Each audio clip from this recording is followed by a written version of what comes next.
नमस्कार, फिर पैसा बोलता है में आपका स्वागत है। मैं आनंद श्रीनिवासन। आज रविवार है, मैं पेरिस में रहूँगा, तो आपका सवाल का जवाब देने का समय आ गया और विष्णु जी सवाल पूछेंगे अंग्रेज़ी में, मैं जवाब दूँगा हिंदी में। Sir, first of all, my question is about silver. Silver has started to plunge.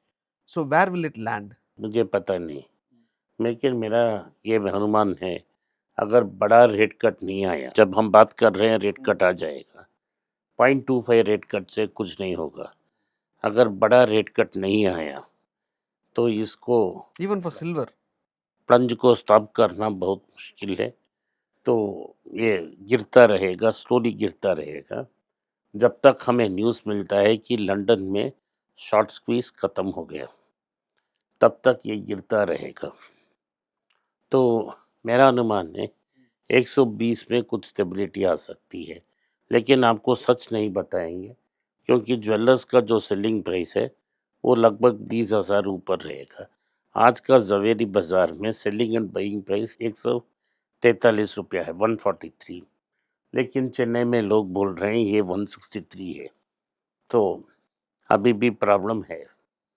Okay. Sir, regarding the Credit Suisse bonds issued by HDFC, the probe has been started and it looks like moving faster. So, what is your take on that? How do you see that? Credit Suisse bank का tyre 1 bonds को NRIs को leverage कर कर्ज देकर उन्होंने बेचा।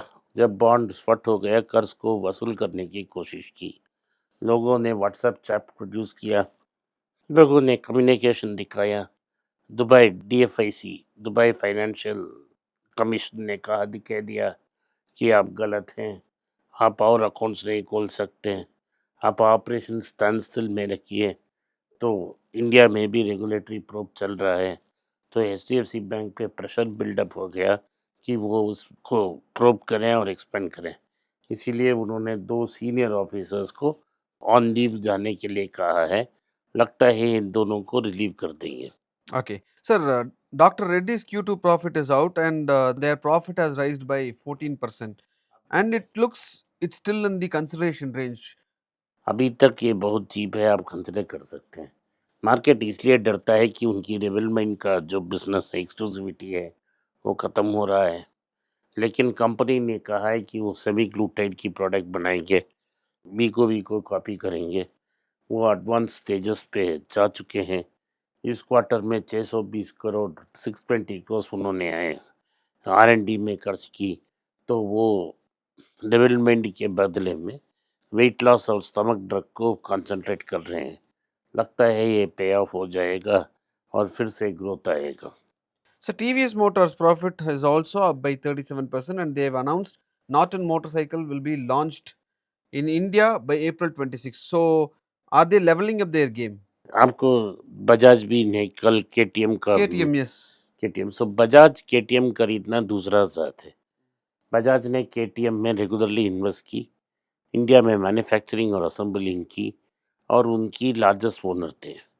जब Covid के बाद वो कंपनी बर्बाद हो गया और ऑलमोस्ट बैंकरप्सी में हो गया, बजाज ने पैसा डाल के कंपनी को कहा बेटा, सो 100% ओनर हो गया। केटीएम यूरोप और डेवलप वर्ल्ड में सबसे बड़ा सुपर बाइक प्लेयर है, तो उस पे कब्जा डाल दिया ताकि वो top and Triumph English bikes को भी ओन करते हैं। केटीएम, ट्रायम्फ, बजाज इन 3 रेंज में जा रहे हैं। वो एक्सक्लूसिव बाइक्स बना रहे हैं। वो ऑटो मार्केट को डोमिनेट करते हैं, थ्री व्हीलर पैसेंजर को, और वो इलेक्ट्रिक व्हीकल्स में पोजीशन को स्ट्रेंथन कर रहे हैं। वो नंबर 2 प्लेयर और नंबर 3 प्लेयर के बीच जा रहे हैं, अभी नंबर 2 में है। नंबर 1 टीवीएस है, नंबर 2 बजाज है, नंबर 3 एथर और नंबर 4 ओला है। तो इलेक्ट्रिक में भी उनका पोजीशन स्ट्रांग हो रहा है Bajaj se. बजाज का। वैसे ही टीवीएस ने बीएमडब्ल्यू के साथ टाई अप कर बीएमडब्ल्यू के लिए एक बाइक मैन्युफैक्चर की। उसके बाद वही ब्रांड वो टीवीएस पे लॉन्च की, थोड़ा चेंज के बाद। तो उनका सुपर बाइक का एक्सपीरियंस उन्होंने बीएमडब्ल्यू से मैन्युफैक्चरिंग सीखकर, असेंबलिंग सीखकर खुद कर ली। उन्होंने जाके एक डिफरेंट मोटरसाइकिल ब्रांड नॉर्टन को खरीदा इंग्लैंड से, वहाँ आर एंड डी खोला, उसके बाद वो नॉर्टन बाइक्स तैयार हो गया। सो नॉर्टन को एक ग्लोबल ब्रांड के रूप में लॉन्च कर रहे हैं। आपको पता होगा कि टीवीएस रेसिंग नाम का एक ऑलरेडी संस्थान है, तो रेसिंग में भी वो पार्टिसिपेट करेंगे। तो भारत में 3 बड़े ब्रांड्स होंगे, एक बजाज, एक टीवीएस और तीसरा Enfield. Okay. Sir, can you say at least one stock that is fundamentally good in the sector of energy as well as defense? मैं एनर्जी के बारे में जानता नहीं, कमेंट भी नहीं करना चाहता हूँ। डिफेंस में मेरा ओपिनियन है, और एक बड़ा ऑफिसर ने मुझे बोला कि ऐसे 5 कंपनियां हैं जो डिफेंस में इन्वेस्ट करती हैं बड़े लेवल में: Tata power, Tata Motors, Godrej, L&T, Ashok Leyland, आप महिंद्रा को भी रख सकते हैं। 6. 6। सातवां कंपनी में बहुत एक्सपेंसिव है, लेता नहीं हूँ, वो है भारत फोर्जिंग। अगर ये 6 कंपनी आपके बुक्स में हैं तो आप ऑलरेडी डिफेंस सेक्टर्स में हैं।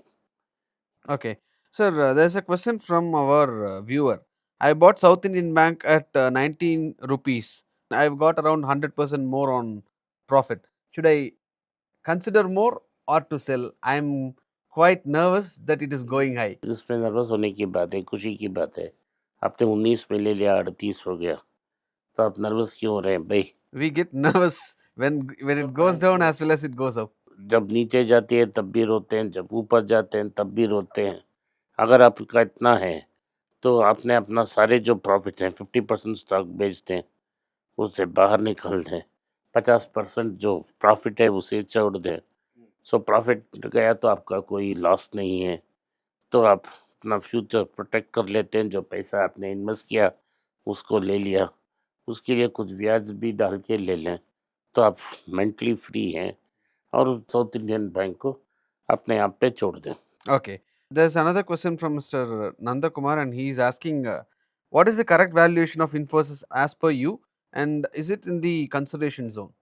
कंसिडरेशन जोन में था, अब थोड़ा ऊपर है। 1500 के नीचे ये बहुत अच्छा लिमिट है।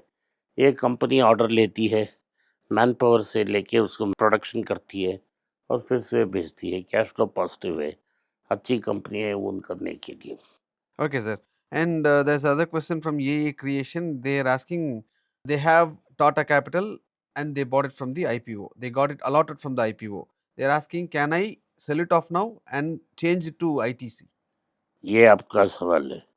टाटा कैपिटल आपने डाल दिया तो आईपीओ पे आ गया, थोड़ा प्रॉफिट होगा शायद, या थोड़ा लॉस पे होगा। अगर आप बेचना चाहें तो बेच दें, लेकिन ये ज़रूर बात है कि आईटीसी बेटर इन्वेस्टमेंट और बेटर रेट में है आजकल।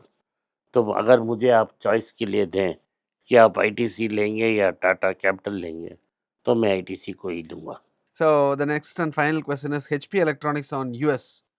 Is it at consideration range? What is your opinion on HP Electronics? HP electronics की बेस्ट डेज उसके पीछे है। तो इस कंपनी को जो प्रोफेशनल मैनेजर्स बाहर से हैं उन्होंने इसको कहा बैठा है, उसको टीक लगाना बहुत मुश्किल है। एक डेविड पैकार्ड और बिल ह्यूवर्ट आना चाहिए। फाउंडिंग फैमिली कंपनी को बेच के छोड़ दिया है, एक अनाथ कंपनी है, छोड़ दें। अच्छे दिन उनके, कंपनी के बहुत अच्छे दिन उनके पीछे हैं। आज के लिए इतना ही। आपने इस पॉडकास्ट को सुना, इसके लिए मैं आपका आभारी हूँ। हो सके तो वीडियो को लाइक कीजिए, चैनल को सब्सक्राइब कीजिए और बेल नोटिफिकेशन दबाएं। इस वीडियो को अपने दोस्त और रिश्तेदार के पास भेजें और उन्हें देखने की आग्रह करें। नमस्कार, धन्यवाद, जय हिंद।